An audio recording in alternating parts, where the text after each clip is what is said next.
Hey, salut toi qui regarde ma chaîne de Do It Yourself, je suis Maude et aujourd'hui on va voir ensemble comment réaliser des objets tendance avec du carton. Vous savez bien comme moi, il reste souvent des cartons dans nos déchets, que ce soit des emballages alimentaires ou bien des colis. Autant s'en servir pour créer des décos sans dépenser un seul euro.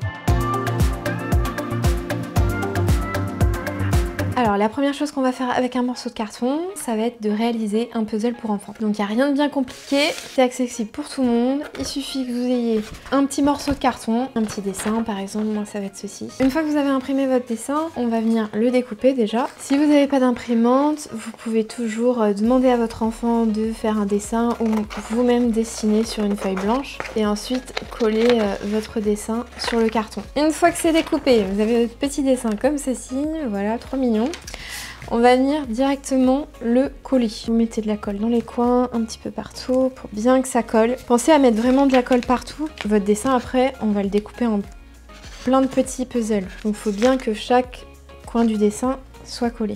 Hop, on le colle, on appuie bien avec ses petits doigts. Si on voit qu'il manque de la colle, on n'hésite pas à en rajouter. Il faut bien que ça colle quand même. Ensuite, on va découper. Donc là, je découpe tout le surplus de carton. Vous voyez, là, pendant que je découpe, je me rends compte que j'ai pas très bien collé certains bouts. Hop. Maintenant, ce qu'il va falloir faire, c'est le découper. Soit vous le coupez en plusieurs colonnes et en plusieurs lignes, soit vous faites vraiment des formes en fait de puzzle. Là, je sais pas, je pars comme ça. C'est plus des colonnes que je suis en train de faire. Vous pouvez faire comme vous voulez. Et maintenant, on n'a plus qu'à découper. Alors ce qui est bien, c'est qu'en plus, quand ils grandissent, il y en a certains qui adorent les puzzles, vous pouvez même leur demander de créer eux-mêmes leurs puzzles. Ça peut être super sympa aussi.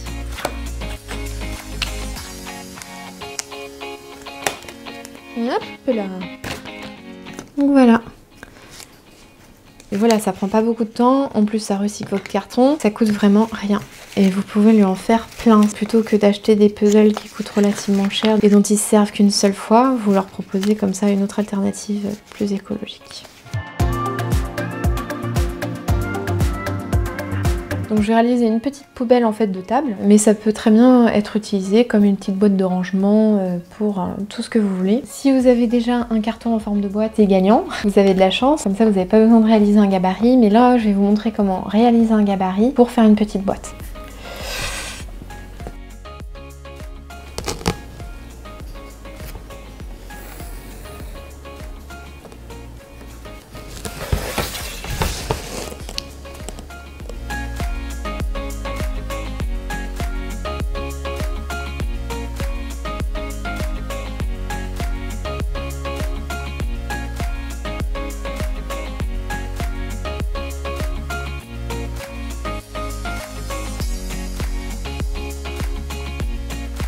Maintenant on va mettre les languettes. Donc là on peut mettre une languette par exemple là. Voilà. Voilà. Donc là moi ce que je fais, c'est que je mets quand même une petite protection pour découper. Toujours muni de votre cutter. Je suis quand même sur des cartons assez épais. N'ayez surtout pas peur d'appuyer. Voilà. On n'oublie pas la petite languette. Donc voici mon gabarit. Maintenant ce qu'on va faire, c'est qu'on va plier les bords pour travailler un petit peu le carton. Je vais venir appuyer avec mon ciseau pour que ce soit un petit peu plus simple de plier le carton. Vous voyez. Alors on va faire pareil pour les languettes parce qu'il faut qu'elles se replient. On va brancher la colle chaude parce que comme c'est du carton assez épais, j'ai peur que ma petite colle ne suffise pas pour coller. Pour ma part, je vais recouvrir du coup de tissu ma petite boîte pour que ça soit un petit peu plus joli, même si ce sera une poubelle. Donc la colle, vous la mettez à l'extérieur, un peu là.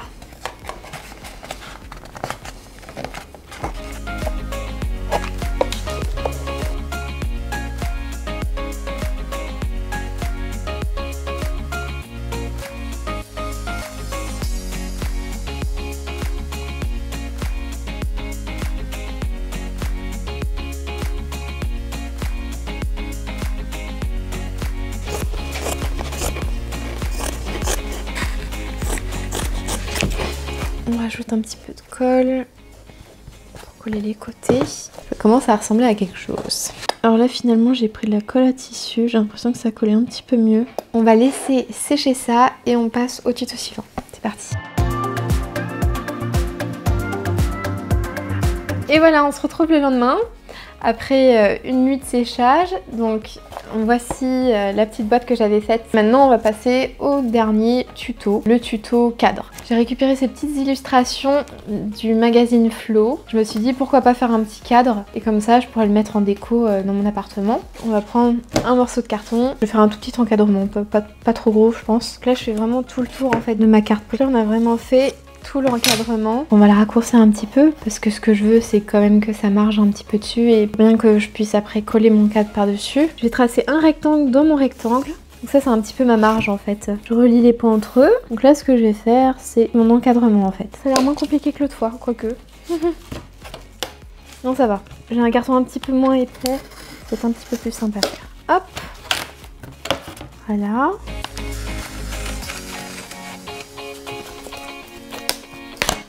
Pour les finitions, la règle, c'est vraiment top. On y est presque.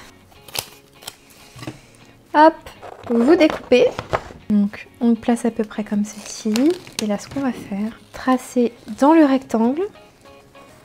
Ça va être la partie, en fait, à découper. Ce qu'on va faire, c'est on va coller. Et après, on va rabattre les côtés. Vous mettez de la colle blanche partout. On appuie bien. Ensuite, pour les rabats, petit cutter. Tout simplement, on va enlever les petits carrés comme ceci, les petits angles ici pour pouvoir rabattre. Vous prenez votre colle et vous en mettez sur les bandes de papier. Et maintenant, il n'y a plus qu'à refermer.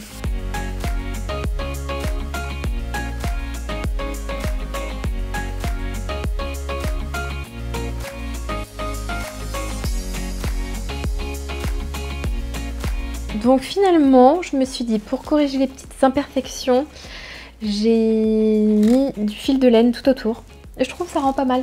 Ça donne un petit peu de relief justement à mon encadrement qui est un petit peu plat. Mais voilà, franchement c'est très mignon. Et voilà, cette vidéo touche à sa fin. Je te remercie si tu as réussi à suivre la vidéo jusqu'au bout. Si tu as aimé la vidéo, n'oublie pas de laisser un petit pouce bleu et de t'abonner en activant la cloche. Comme ça, tu seras notifié des prochaines vidéos. Si tu as des questions, des conseils ou bien même des idées de prochaines vidéos à me faire partager, n'hésite pas à me le dire en commentaire. J'y répondrai avec grand plaisir. Et quant à moi, je te dis à bientôt en vidéo.